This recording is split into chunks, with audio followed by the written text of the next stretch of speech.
Bonjour, bienvenue à Ciel ouvert. Bonjour, bienvenue à Ciel ouvert. Bienvenue au 10e épisode!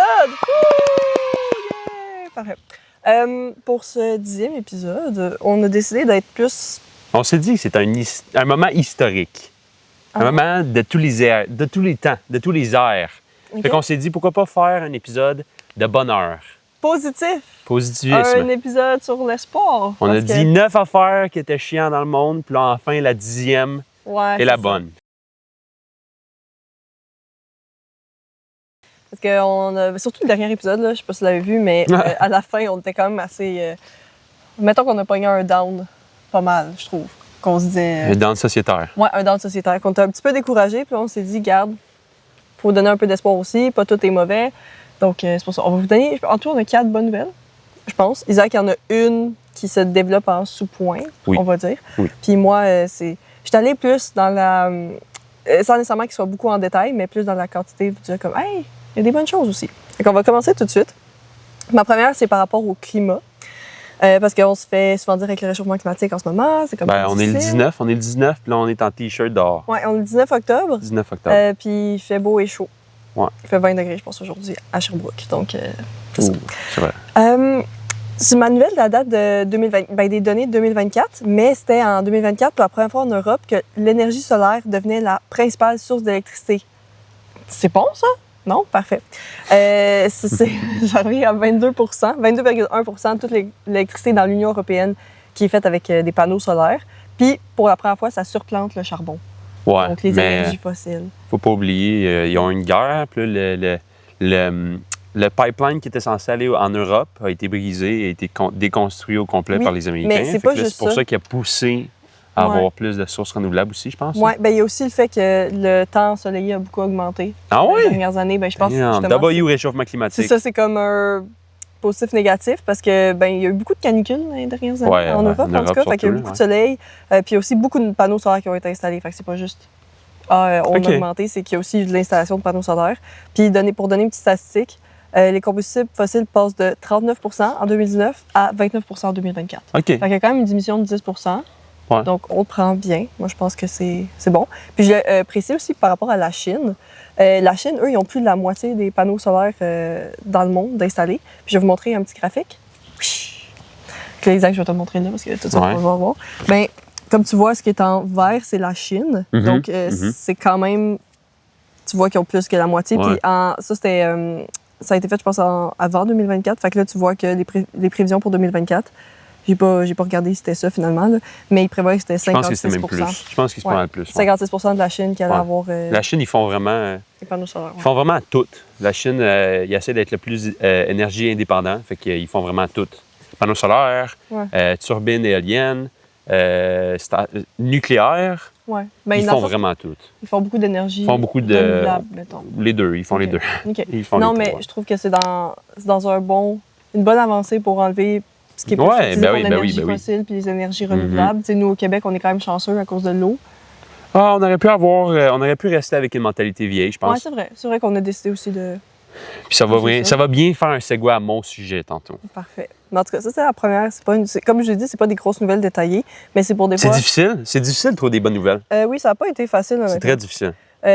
Puis souvent, c'est pas... Tu sais, il y a des sites qui existent qui parle de bonnes nouvelles. Puis justement, je vais préciser, j'ai trouvé aussi, en cherchant comme bonnes nouvelles, puis tout ça m'a sorti Radio-Canada, mais faudrait que je retrouve le nom, là, je vais écrire le nom, mais c'est Radio-Canada Jeunesse. Fait que c'est comme pour que les jeunes, j'imagine, aient voir des nouvelles, puis que ce soit des nouvelles quand même positives. Fait que ça fait du bien parce que des fois, on est comme bombardé de mauvaises nouvelles. Ouais. Fait que tout le monde, faut qu'il switch à Radio-Canada Enfance. Oui, c'est ça, mais en tout cas, si vous voulez aller voir, je vais mettre le lien dans la description puis le nom en haut. Même si c'est comme fait pour les jeunes, c'est peut-être un petit peu plus de la façon que c'est expliqué, plus pour des jeunes, mais ça fait du bien quand même de voir des bonnes nouvelles, des bonnes choses dans le monde, des trucs positifs. Définitivement. Ouais. Deuxième nouvelle, qui est encore liée, je veux pas, au climat, c'est qu'il y a des producteurs de lait au Québec qui offrent du lait 100% carboneutre. Parce que comme on sait, les vaches, ça fait beaucoup quand même de méthane, donc des gaz à effet de serre. Mais il y a une quinzaine de fermes récemment qui ont décroché une certification internationale parce qu'ils auraient dû assez leur émission de CO2. Donc, c'est comme... Avec crédit carbone ou... Non, pas en Je sais achetant. pas, Non, hein. pas avec des Ah, pas en crédits carbone. achetant? Non, puis je suis pas allée gros dans les détails, mais en partie, ce qu'ils ont fait, c'est qu'ils ont réduit le nombre de vaches, mais sans réduire la quantité de lait. Fait que c'est comme s'ils avaient trouvé des meilleurs procédés pour que les vaches soient plus efficaces. Ben, ça, on avait parlé avec Marc, On avait un parlé ancien avec Marc. podcast, Ouais, c'est ça. le plus que tu améliores les... il y a tellement de feuilles. Le plus que tu améliores les conditions de vie d'une vache, plus qu'elle va être capable de produire. Oui, c'est ça. Fait qu'entre Je pense autres, que c'est ça. j'imagine qu'ils ont accès là-dessus, mais tu sais aussi, ce que je disais, aussi par rapport à la génétique, donc il y a comme une partie des vaches qui vont se reposer pendant qu'ils sont jeunes, puis après ça, qui vont se reposer, qui vont juste vivre librement, Ouais. puis éventuellement, ils vont devenir des Nice. Fait que veux pas, ça Nice. a rapport avec leurs conditions de vie, puis ça donne des périodes de lactation qui sont plus longues.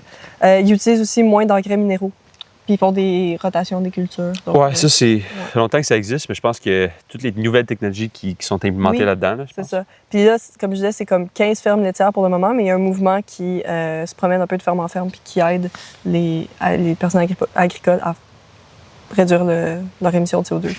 Donc, comme je disais, en 2024, c'est 15 fermes laitières qui ont réussi à réduire leurs émissions de CO2. Puis ça correspond à 1830 tonnes. Donc, c'est l'équivalent à environ 6 millions de kilomètres parcourus en voiture. Quand même. Parce qu'habituellement, une vache, c'est à peu près une voiture. L'équivalent du nombre de kilomètres par année, genre. OK. Bon. Ouais, Fait que quand même. c'est comme tu dis, c'est juste 15 fermes, mais c'est vraiment beaucoup là, quand on regarde ça, la quantité. Ouais, ben, des genre. grosses fermes aussi, là. C'est ça, oui. Ben, je me dis, si C'est la plus ça, là. transition continue dans de nombreuses fermes au Québec, et en tout cas, Ben, si on est capable de ailleurs. donner une certification carboneutre aussi pour des fermes, je pense que ça incite aussi Ouais. les autres compagnies puis autres fermes à vouloir vraiment avoir sa certification-là. Parce que tu sais, tu peux dire, ah, ben moi, je suis carboneutre. Puis tu sais, ça rajoute à ton produit. Ouais, Je pense que c'est nice de pouvoir faire ça. Ouais.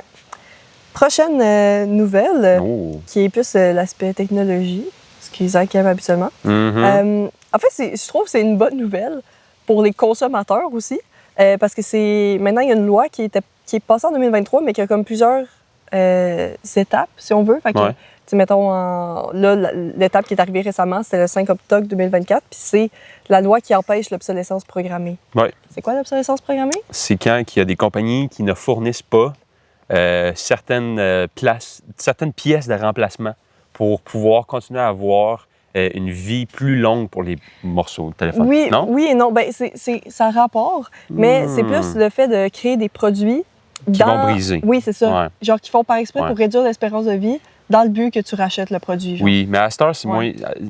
moins comme un... Samsung, ils en font un peu de ça. Tu sais, je Ouais. sais pas si vous avez déjà entendu parler des frigidaires Samsung. Samsung, ils sont vraiment bons pour faire des affaires cheap, puis qui brisent après 5 ans. Oh. La minute que la garantie arrête. Ok. Oh, ouais, c'est quasiment programmé. Ouais. Mais Puis tu sais, T'as amené un bon point aussi par rapport aux pièces. C'est qu'aussi, après ça, mettons, tu veux le réparer toi-même, ben, peux les pas. pièces sont pas accessibles, les services sont pas accessibles, ou tu sais, la pièce... le manuel, juste le manuel. Oui, c'est ça. Manuel, ça dit il est pas là. Fait que, Ouais. tu sais, ça a rapport aussi avec l'obsolescence programmée.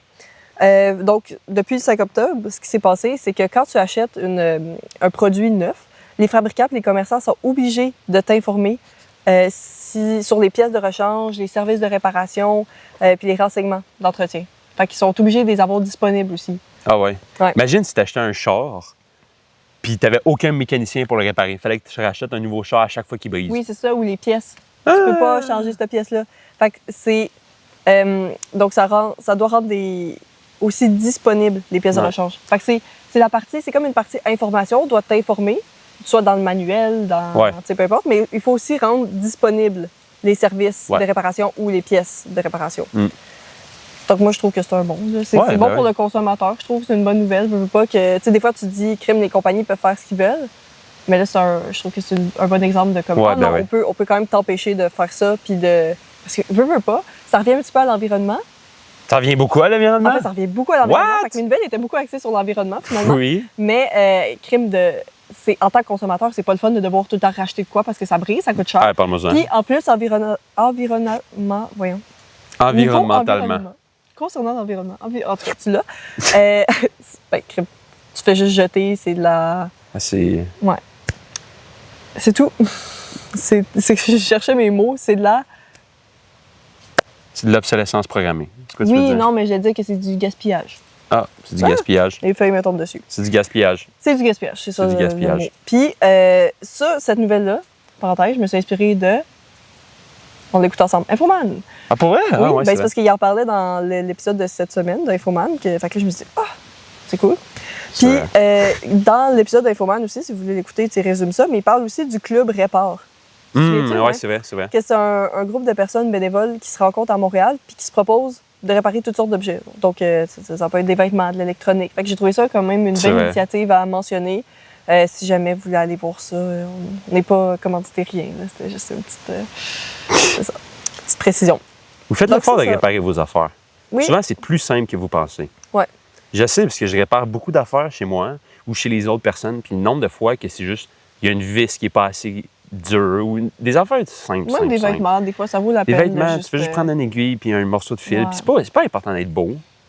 Depuis quand on donne beaucoup trop d'importance à que ça soit beau? Tu sais, je sais pas. On dépense 50 $ pour un manteau. Même ça, 50 $, c'est plus beaucoup. À ça, c'est 200 $. 200 $ pour un manteau, puis une saison, il brise un peu, vous allez vraiment le jeter. Tu sais, c'est un peu...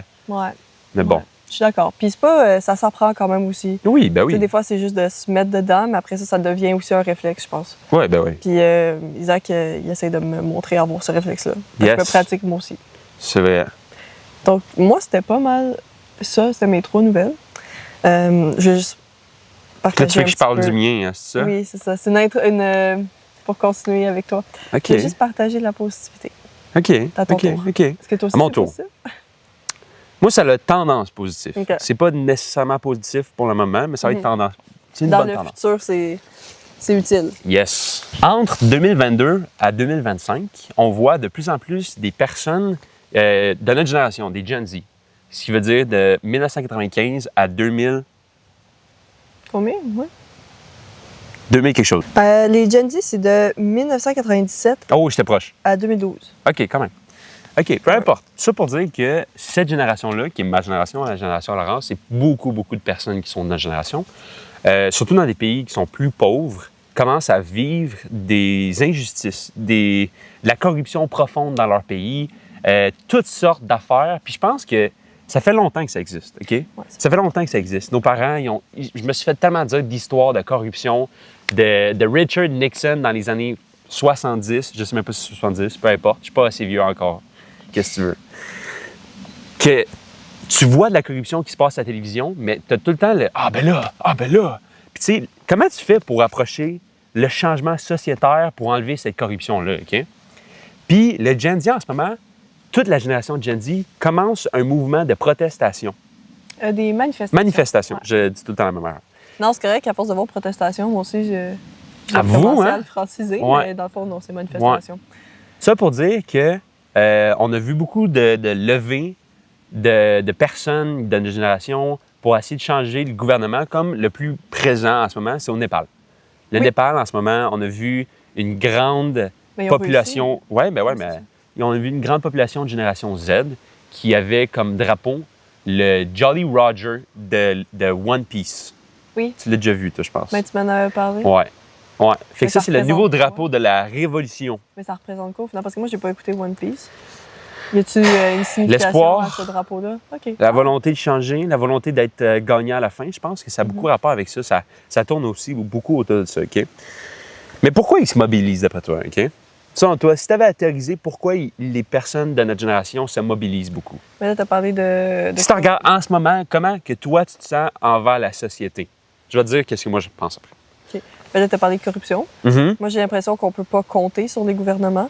Habituellement, dans une démocratie, tu votes pour un gouvernement, tu dis comme cette personne-là va faire des changements, puis là, quand tu te rends compte... Pour le futur, c'est ça, pour les problèmes sociétaires. Puis en ce moment, on a les mêmes comme problèmes sociétaires qui se reproduisent, le coût de la vie, etc. Puis là, tu dis comme, je vote pour cette personne-là parce qu'elle m'a fait... Je lui fais confiance, je veux pas, dans ce qu'elle m'a dit qu'elle allait faire. Tu penses qu'elle va le faire, puis là, t'arrives finalement, c'est ça. C'est de la corruption, il se passe jamais rien. Tu tournes un peu autour du pot, je vais te le dire. Mais... Il y a une portion de vérité de ce que tu dis, OK? Mais l'affaire qui est difficile à voir puis à vivre jusqu'à temps que tu le vis, OK? C'est le taux de chômage de notre génération. Notre génération, surtout dans les pays comme le Népal. Le Népal avait environ 20,8 % de taux de chômage de la minute que tu sortais de l'université ou de l'école. OK. Donc, je n'étais pas si proche, finalement. Bien, relativement, parce que c'est comme un syndrome. Une introduction jusqu'au chômage. C'est un syndrome. OK. Puis, imagine, tu finis l'université, tu finis toutes tes études, Tu arrives pour vouloir travailler, tu ne peux pas travailler. Bonne chance. Toutes les personnes, tous les postes sont tous occupés par des personnes plus vieilles. Il n'y a aucun moyen de rentrer dans la société de travail. C'est parce qu'il manque aussi d'emplois, tu sais, mettons, est-ce que... Ben non, mais comment tu veux engager? Toutes les personnes qui sont déjà en politique donnent tout leur contrat à des personnes qui connaissent déjà parce que c'est de la corruption. OK, dans ce sens. Dans sa portion-là. Tu comprends ce que je veux dire? Ça, c'est un symptôme de ce qu'on vit en ce moment. OK. Il y a beaucoup, puis aussi, c'est que l'économie ralentisse. Il y a beaucoup moins d'avenues monétaires sur ce qu'on travaille dessus, toute l'étude qu'on fait, puis tout ça. Tu sais, tu vas vraiment faire 4 ans.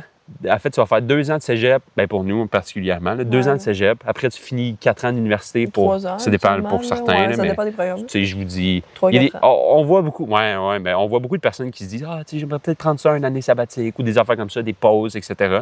Puis ça revient environ en moyenne à 4 ans. En ce moment, ce que j'ai vu, les statistiques, beaucoup dans les pays comme le Népal, au Maroc, etc., ça revient beaucoup à 4 ans. Puis ça finit avec des jeunes qui sont hautement intellectuels, qui sont éduqués, qui ne peuvent pas travailler avec de la frustration. Surtout en Chine, en ce moment, on voit beaucoup de personnes. Ça a tellement augmenté le taux de chômage pour les jeunes qu'en ce moment, il n'y a plus vraiment de moyens. Fait qu'ils font beaucoup de live streaming. Ils font beaucoup de. Ouais. Pour faire de l'argent? Pour faire de l'argent, parce qu'il n'y a aucune autre façon où ils s'occupent de leurs parents.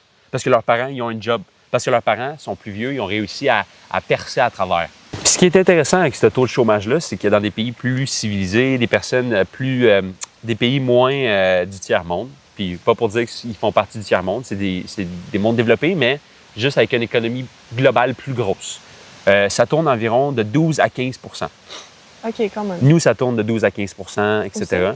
Oui, un peu partout.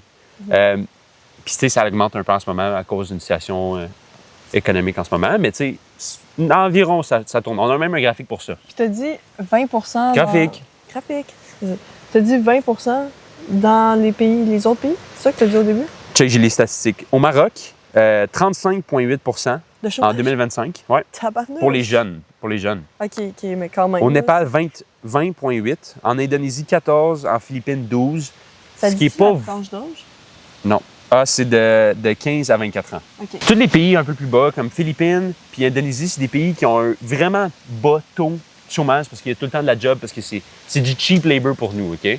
Fait que là, au Népal, ce qu'ils ont remarqué, c'est que les jeunes s'intéressaient de moins en moins à la politique parce qu'ils trouvaient que c'était tout le temps les mêmes vieux. Ça, c'est une citation. C'est tout le temps les mêmes vieux qui sont tout le temps au pouvoir, qui sont réélis, qui font la gestion de leur pays, la gestion de tout, OK? Puis il y a beaucoup sur Internet parce que on est dans le monde de l'Internet, on est dans l'ère de l'Internet. Toute communication de masse est faite par l'Internet. Puis eux, ensemble, communiquaient beaucoup le sentiment de... Je vois tout le temps les mêmes personnes à la télévision. Année par année, il y a des personnes qui se font reprendre comme premier ministre, président, etc. Puis il n'y a jamais rien qui change. Il n'y a jamais rien qui change. Comment ça se fait? Je trouve ça intéressant parce qu'on est aussi comme la première génération qui peut se partager ça mondialement. Oui, ben oui. Avec les réseaux sociaux. Ben, relativement. La première génération, c'est un peu drôle à dire parce que je pouvais envoyer des emails en 1975. Oui, mais tu sais que là, tu vois des vidéos de ce qui se passe ailleurs. C'est la conscience informatique de notre génération, je pense. Ouais. C'est quelque chose. C'est quelque chose. Puis pour avoir vécu dedans, pas tout le monde qui va écouter le podcast, je pense qu'ils vont avoir la même âge que moi ou proche, mais quand même. Je pense que si vous êtes une personne au-dessus de 35 ans, je pense que vous avez pas nécessairement grandi avec ça. Puis la communication via Internet, c'est quelque chose que vous voyez un peu avec le « Ah, c'est correct, je texte mon ami une fois de temps en temps, that's it, that's out ». Sauf que notre génération, je pense que le besoin de communiquer sur Internet, sur Reddit, sur Instagram, puis pouvoir publier puis envoyer ça à la masse, comme nous on fait en ce moment, envoyer sur YouTube, c'est quelque chose qui est comme devenu deuxième nature pour nous, surtout sur Twitter, etc. Plus pour notre génération. Exactement. Ouais. Puis, ce qui est arrivé au Népal, je vais l'expliquer, là. Qu'est-ce qui est arrivé au Népal? Oui, c'est vrai. Au Népal, ce qui est arrivé, c'est qu'il y a beaucoup de personnes chialaient. Tout le monde chiale. Chiale. Le gouvernement, qu'est-ce qu'il fait en ça? Qu'est-ce qu'il fait? Qu'est-ce qu'il fait d'après toi? Okay. Ben non, c'est pas vrai. Il va décider de bloquer tous les réseaux ouais. sociaux. 25 applications de réseaux sociaux vont être bloquées. Aucune discussion qui peut se faire sur l'Internet. L'Internet est c'est-tu genre les réseaux sociaux comme Facebook, Instagram, beaucoup Snapchat, de... tout ça, Telegram, etc. OK. Tout ça est bloqué. La population étudiante, la population de 15 à 25 ans, se réveille un matin. Voyons non, je suis pas quand même bloqué. Puis ils voient que c'est parce que nous, on a dit des bonnes affaires finalement. Fait que là, ils décident de faire... Ben là, La censure, pas à peu près. Là. ben c'est ça, c'est de la censure. Je veux pas, c'est de la censure.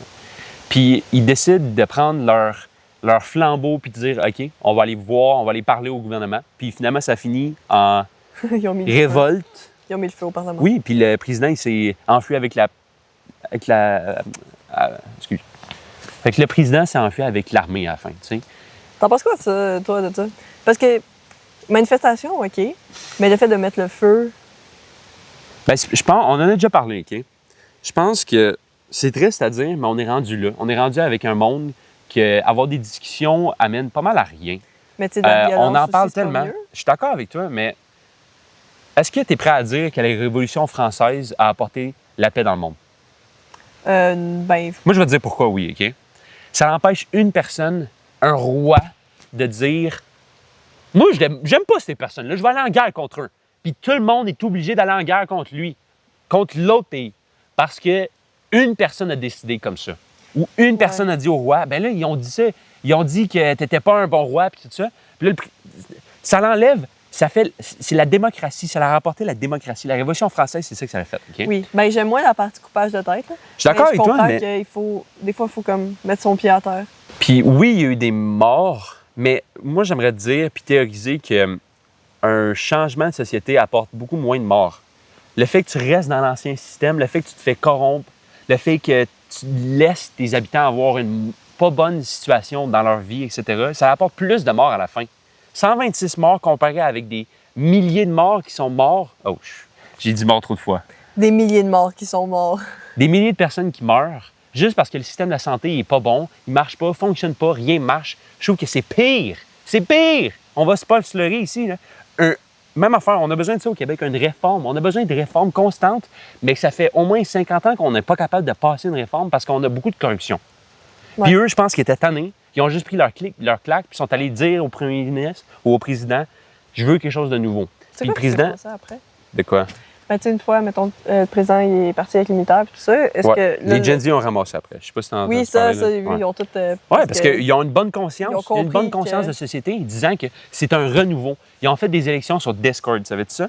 Ils ont élu un président intérim sur Discord parce qu'ils savent c'est où qu'ils s'en vont. Puis eux, ils disent, OK, on va faire... Parce que c'est Puis là, c'est ça, là. Il y a C'est un ça. président encore par intérim qui a été Ouais. élu. c'est une femme, Yeah! présidente par intérim.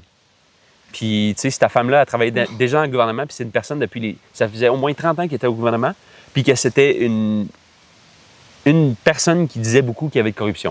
OK. C'était vraiment... une... Donc, elle n'est pas supposée reproduire la même chose. Non, elle va pas reproduire. Moi, j'ai confiance. Parfait. Puis, tu sais, on voit beaucoup... Tu sais, il y a encore ça au Madagascar. Au Madagascar, c'est la même affaire. C'est mais un peu différent, mais la même affaire. Ils n'ont pas de l'accès constant à la lumière, à de l'eau, à l'électricité, aux services publics. Ils n'ont vraiment pas beaucoup pour ce qu'ils ont. Madagascar, c'est un pays riche. C'est un pays lié avec beaucoup à... de- OK. Puis c'est lié à de la corruption, ça. Ben oui, c'est OK. lié avec la mauvaise gestion de ressources. OK. Toutes les ressources sont vendues cheap, parce que le PDG ou le ministre reçoit des chèques à la fin du mois parce que, je t'ai vendu ça pour moins cher que j'aurais dû, fait que donne-moi en plus. Tu comprends ce que je veux dire? ouais. Puis je trouve que c'est des mauvais système. Fait qu'eux ont décidé de faire une proteste, Ouais, une manifestation. faire une Mais manifestation. c'est ça, le président il a été forcé de quitter son poste, Oui. hein, c'est ça? Oui. Au Kenya aussi, en 2024-2025, les jeunes, ils étaient taxés un peu plus. Ils ont décidé... Puis, tu sais, en plus de ça, taxer des jeunes, c'est difficile parce qu'ils commencent. Tu commences dans la société, tu commences de vouloir faire des choses, faire des changements, vouloir faire des affaires. Tu gagnes pas beaucoup. Pourquoi tu te fais taxer au début alors que la vraie chose, c'est que tu te fais taxer à la fin? C'est décourageant, surtout quand tu fais pas beaucoup d'argent. C'est ça. C'est quoi? Je vais vous demander une statistique, OK? Puis je la connais pas au complet, mais selon toi, OK, c'est quoi l'âge moyen d'un millionnaire? Vieux. Âgé. 54 ans. Ah, c'est pas super. Je pense que c'est 54 ans. Je sais que pour la statistique d'achat d'une Ferrari, c'est 54 ans. Puis les milliardaires sont plus vieux. Fais juste regarder Elon Musk, fais juste regarder Warren Buffett, fais juste regarder toutes les personnes qui gèrent le monde monétairement. Fais juste checker les personnes, les présidents. Elon Musk, il a quel âge, hein? Elon Musk aussi, il a genre plus que 50 ans, je pense. OK. Mais quand même, je trouve que ça n'enlève Trump. rien. Elon Musk, c'est comme un... C'est un démon. C'est une exception à la règle. C'est un démon. Puis tu sais, on peut voir la même affaire au Maroc. Il y a eu la même affaire au Maroc. Ouais. C'est encore une fois une histoire de service public. inégalité territoire, les hôpitaux surchargés, un besoin de réforme, un besoin de changement, que je pense que les personnes avant nous, les générations avant nous, tu connais-tu l'histoire de la grenouille? La grenouille mise dans un pot qui va bouillir. Je vais raconter l'histoire parce que tu ne connais pas. Dans le fond, c'est que tu prends une grenouille. Ben, tu la connais, mais je vais la réexpliquer. Si tu prends une grenouille, puis tu essaies de la mettre dans un pot qui bouille, ça ne va jamais marcher, elle va sortir immédiatement. Mais tu prends une grenouille, puis tu la mets dans un pot à température pièce, de l'eau température pièce, puis tu commences à augmenter la chaleur. La grenouille va rester là jusqu'à temps que l'eau bouille, ensuite finir par mourir.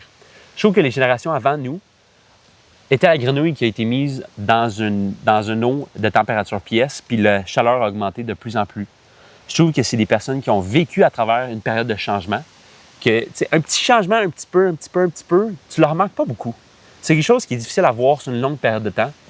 Puis, tu n'en remarques pas beaucoup, mais je te garantis que si tu regardes 40 ans, le 40 ans, OK? Le 40 ans, c'était drastiquement différent. C'était tellement différent. Je pense que c'est... Même moi, j'ai de la misère pas à m'en souvenir, mais à comprendre. Parce que c'était un système différent. Puis là, ma génération, puis nous, on est vécu dans un système complètement différent du vôtre. Fait que je pense que chialer, c'est quelque chose qui est normal pour notre génération, puis normal pour vous de dire, ben là, relax. Parce que vous êtes des personnes vieux, vous êtes des personnes un peu plus âgées.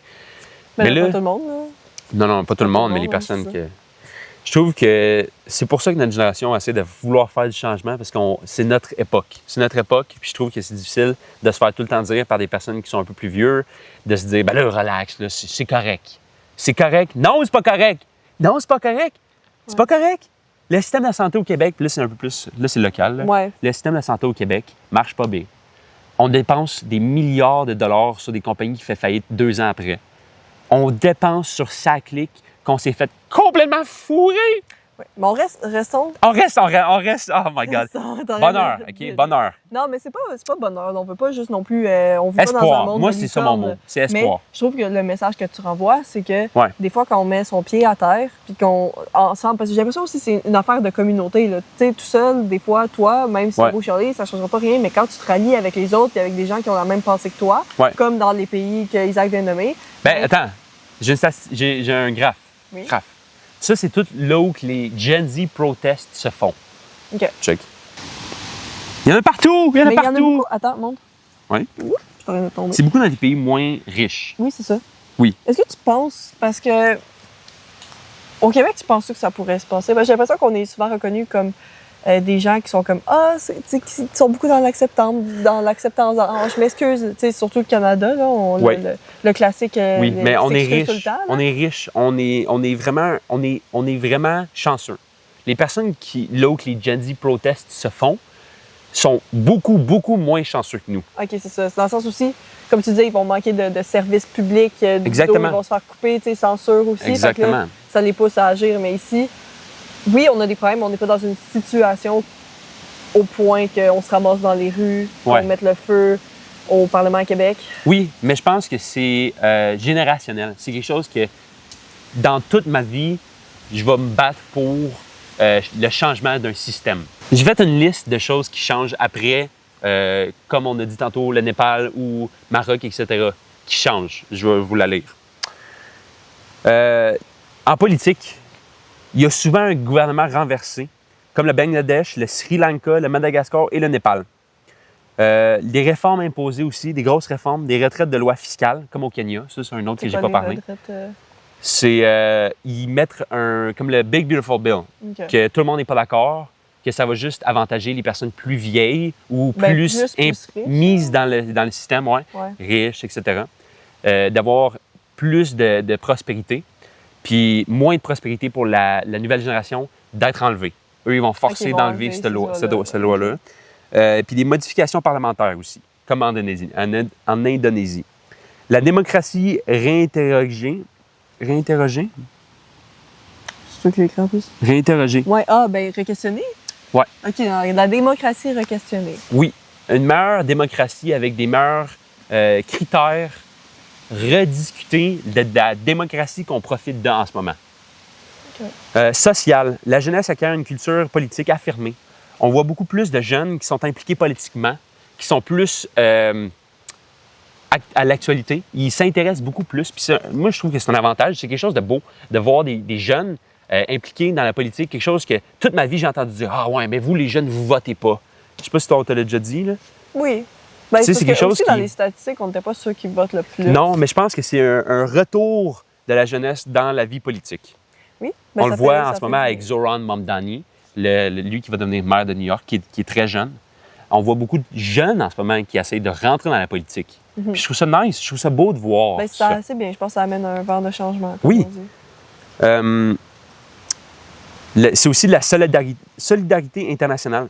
On voit beaucoup de jeunes, mondialement, on voit ça, OK? Des jeunes qui se parlent puis qui discutent de problèmes sociopolitiques qu'ils vivent dus à leur gouvernement. Puis comment, au Népal, il va y avoir des personnes... Moi, je connais une de mes amies qui a un ami au Népal, puis je te garantis à 100% qu'ils en ont parlé. Je te garantis qu'ils en ont parlé, puis je pense que c'est quelque chose qu'on est bon pour écouter. On est des personnes qui aiment ça entendre parler de ça, puis de l'espoir qui vient avec. Espoir. Économique, c'est des gros impacts sur les investissements. On voit, ça c'est un des mauvaises facettes. On voit beaucoup d'argent qui est retiré pour de l'aide à ça, parce qu'ils ont souvent peur des réformes. Parce qu'on va se dire, OK, c'est mieux, les personnes aiment ça avoir de l'argent. Les personnes aiment ça avoir de l'argent. L'argent, c'est vraiment quelque chose qui apporte une économie plus haut, puis un pays plus haut, OK? Mais la corruption, ça apporte ça à un deuxième niveau. C'est quelque chose que, quand tu es une compagnie, tu aimes ça, je ne vais pas dire certains mots, mais tu aimes ça profiter de la population puis du fait que ça coûte pas cher là-bas, la main-d'œuvre. Fait que les compagnies ils ont beaucoup peur quand il y a des lois qui sont passées qui disent on va augmenter le salaire moyen.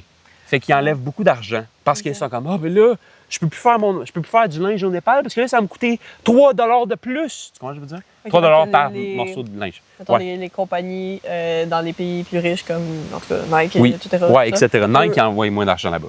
Oui, c'est ça. Mais là, Ouais. eux, ils vont se revirer vers quoi? Est-ce que c'est... Ils vont juste augmenter le prix? Ou ils vont juste... En fait, ils vont se revirer vers d'autres pays qui font encore des vêtements à coût pas cher parce qu'ils profitent et Ouais. ils vont juste se virer vers un autre pays, Oui. mettons. Ok. Oui. On voit aussi beaucoup plus de liberté technologique. On voit aussi de moins en moins de censure sur les pays qui ont été capables de se libérer. Beaucoup plus d'avantages technologiques avec plus en plus de développement. On voit beaucoup de persévérance technologique, surtout avec l'utilisation de réseaux sociaux. Discord, ça a été utilisé pour élire le nouveau président C'est fou, du ça, Népal. quand même, je trouve. C'est une façon, pour elle, j'ai écouté, c'est vraiment, c'est impressionnant. C'est impressionnant. OK. Il peut pas C'est avoir impressionnant de... de voir des élections sur Discord. Mais ça peut pas être... Il peut pas avoir du hacking ou des choses qui font... Tu sais, c'est comme tu vas pas jouer dans un bulletin de vote d'habitude pour pas en rajouter et en enlever. Là, ça se ferait-tu sur C'était Discord? un vote à la main levée. Mais il devait y avoir beaucoup de monde. Oui, il y avait beaucoup de monde, mais je pense qu'ils ont fait l'effort nécessaire pour pouvoir avoir un système politique qui marche. Mon Dieu, je me dis, imagine compter les votes à main levée. Ah non, Mais j'imagine que tu fais plusieurs groupes. Mais tu sais, c'est chat, aussi c'est un bon, président intérim. Oui, c'est Fait que c'est pas temporaire. nécessairement très important pour l'instant. C'est Mais un c'était président plus- qui va s'occuper de la gestion pour les 1 an avant qu'on fasse des bonnes réformes. Ouais, il fallait quelqu'un en attendant pour pas que le pays soit pas géré. Mhm. OK. OK. Puis tu sais, les tendances, défis et perspectives de la chose, là, je lis un peu plus de ma diapo. C'est beaucoup... moi, ce que j'espère, c'est que ça soit durable. C'est quelque chose que c'est projeté étant durable. C'est beaucoup de la transformation de l'institution en ce Des moment. institutions. là. Oui, c'est Des ça. réformes. J'ai hâte de voir si ça va durer. C'est quelque chose que j'espère qu'il va durer. Mais je pense que, tu sais, si tu regardes la Révolution française, je pense que c'est une bonne comparaison. Ça vient... Tu sais, ça vient de quelque chose de plus profond de soi, de vouloir voir des changements qui durent. Puis je pense que la Révolution française, c'est quelque chose qui a duré. C'est quelque chose qui a apporté un nouveau monde, une nouvelle ère pendant Ben oui, au moins parce que 100 ans. finalement, après ça, il n'y a plus de droit. Là. Ça a fait... Mhm. Mais là, on retombe dans le même cycle. On tombe dans le même cycle d'avoir de l'agrégation de pouvoir, surtout gouvernemental, je veux pas. Ouais. Puis, tu sais, c'est drôle à dire, mais à ce temps, le gouvernement, c'est plus vraiment lui qui gère, etc. C'est plus les multinationales derrière le gouvernement. On peut regarder les États-Unis. On peut regarder juste Elon Musk. On peut regarder juste Mark Zuckerberg qui font tout en donnant des centaines de millions de dollars pour avoir un petit peu de pouvoir de Donald Trump. OK. C'est quelque chose que, tu Si j'avais à changer les États-Unis, ce serait ça. Si j'avais à faire une Gen Z protest, puis on le voit en ce moment, la oui, No Kings protest. Oui, c'est ça, je l'avais mentionné. Ben, vite, là, c'est juste, je trouvais ça impressionnant. Il y a des millions de personnes. Tu veux en parler tout de suite? Ben, j'ai pas grand-chose à dire, là. Je pensais que tu allais peut-être plus en parler, mais c'est juste que. C'est quoi, c'était hier, avant-hier? Ouais, c'était hier. Hier, il y a comme des millions de personnes qui se sont rassemblées dans des villes comme New York, Miami, Chicago, Washington, D.C., puis qui ont fait manifestation, puis No Kings Protest. Ça veut tout dire, là. C'est que on veut pas de roi. On veut pas d'autres rois. Parce que, tu sais, on tombe dans le syndrome du roi. On tombe. Ouais. Puis, tu sais, moi, j'aime beaucoup ça, voir ça. J'aime beaucoup ça, voir la population qui se dit, crime, ça marche pas. Ça marche pas, je veux des changements. Fait qu'ils sont prêts à sortir dehors. Puis, tu sais, c'est tough parce que, en ce moment, le free speech, puis toute la volonté de pouvoir discuter sur Internet et dans les rues est tout le temps questionnée. Est tout le temps questionnée par l'autorité, que ce soit la police, que ce soit l'armée, que ce soit le gouvernement. Ben, ils vont tout essayer d'arrêter. Les émissions qui ont coupé aussi. Oui, mais tu sais, ils vont tout le temps arrêter qu'on ait cette discussion-là. Mais on ne se laissera pas faire. On est ensemble. Oui. On a espoir. Puis c'est ça que... On a écouté... Laurence, elle écoute un autre podcast. Ben, c'est parce ça, que, je pense que c'est une bonne... Parenthèse, hier, on était au Salon du livre à Sherbrooke, puis il y avait Maïka Sondarji, que je connais à cause d'un podcast qu'elle fait avec Léa Clermont-Dion, qui s'appelle On se livre. Elle fait... Je pense que pendant tout le Salon du livre, elle est comme en résidence, une essayiste? Essayiste, je pense. En tout cas, juste trop en résidence pour le Salon du livre. Fait qu'elle faisait comme un petit essai de 10-15 minutes à chaque soir au Salon du livre, de ce que j'ai compris. Puis hier, après ça, moi et Isaac, on est allés parler. Oui. Parce que son texte était par rapport à l'espoir. Puis, tu sais, moi et Isaac, ça fait comme quelques semaines qu'on planifie faire ce podcast-là sur des bonnes nouvelles. Puis je trouvais que ça faisait un bon cercle, un bon retour sur comme, OK, au final, ce qu'on veut partager, le but, c'était de partager de l'espoir. Fait qu'on a parlé avec elle. Puis elle avait dit une citation, je pense. Oui, mais c'est ça, la citation, je m'en souviens pas. Là, non plus, mais je peux la paraphraser. Vas-y, essaye. C'est dans un livre. Oui. D'un auteur que je me souviens de, c'est un auteur. L'auteur disait qu'il se comptait chanceux de pouvoir avoir espoir. C'est quelque chose qui est très important pour la société, moi, je pense. Là. Ouais. C'est de regarder le futur puis dire « je le sais que ça va être meilleur ». Puis de ne pas lâcher prise sur la société. Puis je pense que, tu sais, c'est drôle que tu dises ça parce que quand on regarde le réchauffement climatique, c'est quelque chose que toute ma vie, je me suis fait dire « la Terre, elle va être morte, tout le monde va mourir. » Puis c'est quelque chose qui est tout le temps remartelé. Mais j'ai quand même espoir qu'on va sauver la planète Terre. J'ai quand même espoir qu'on va être capable de survivre puis d'aller conquérir d'autres avenues. Ensemble. Moi, je pense que c'est ça aussi l'important. C'est rien ne se fait jamais tout seul. Oui. Je pense, même si on est beaucoup dans de l'individualisme. Puis ma phrase de clôture, c'est que les Gen Z protestent, c'est pas nécessairement changer comment tout fonctionne, c'est revisiter puis légitimiser le gouvernement actuel. Je te garantis, si ça se passerait au Canada ou au Québec, le Parlement ne brûlerait pas. Rien brûlerait. Rien ne se passerait, ça serait juste regarder personne par personne, voir s'il y a de la corruption, puis essayer de changer ça. Changer le système au complet. Et non de... C'est une réforme, c'est ça, c'est une réforme. C'est pas reconstruire au complet le gouvernement. Puis parce que la démocratie, c'est encore important. C'est très important, mais on voit de plus en plus de l'attaque à la démocratie. Oui, fait que c'est pour ça. Fait que c'est ça, j'ai espoir. Oui, mais même moi aussi, mon mot de la fin, c'était on a fait cet épisode-là pour de l'espoir. Pour vous donner espoir. Parce que je sais que moi, personnellement, je sais que je suis pas la meilleure placée tout le temps parce que j'ai tendance à être cynique. Puis je pense que c'est facile d'être cynique. Oui. Puis c'est plus difficile d'avoir espoir, mais j'ai l'impression que je préfère m'accrocher à quelque chose qu'à rien du tout, puis qu'à continuer à être dans le cynisme. C'est ça. J'ai l'impression que c'est ça qui nous reste. Moi, je peux dire que j'ai espoir. J'espère que vous allez regarder les autres épisodes, laisser un like et vous abonner. Oui, puis on va essayer... dans les prochains épisodes aussi, c'est sûr qu'on parle d'actualité. On va essayer de donner des bonnes nouvelles quand on peut. C'est ça. Ou tu sais, je sais pas, d'essayer de voir un peu le positif là-dedans. Puis c'est sûr que ça sera pas tout le temps des bonnes nouvelles parce qu'il y a des choses qui se passent qu'on veut vous informer puis qui sont pas nécessairement positifs. Mais on va faire un effort aussi de notre côté. Soyez devoir en tant que citoyen. C'est important l'empathie. Ayez espoir. Aimez-vous les uns les autres. Mais là, ça commence à être religieux. Laissez faire. Bref! Sur ça, merci d'avoir écouté l'épisode. On se revoit bientôt pour un autre épisode.